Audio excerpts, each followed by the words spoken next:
नमस्कार मंडळी, घरोघरी मातीच्या चुली या मालिकेचा येणारा भाग आपण पाहणार आहोत. तर शर्वरी आता प्रॉपर्टीमध्ये तिचा हिस्सा मागते की या घरामध्ये माझाही अधिकार आहे आणि मला तो पाहिजे. तेव्हा ऐश्वर्या आता नवीन चाल खेळत म्हणते की मी ही शर्वरीच्या बाजूने सहमत आहे.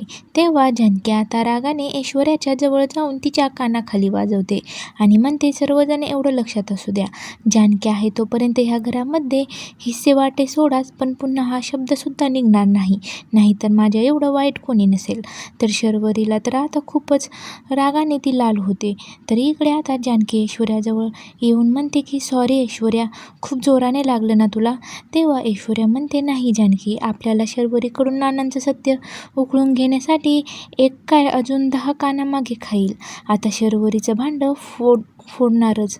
तर आता जानकी हात समोर करते. तेव्हा ऐश्वर्या मस्करी करत म्हणते की मी तुझ्या बाजूने नाही, आता मी शर्वरीच्या साईडने आहे.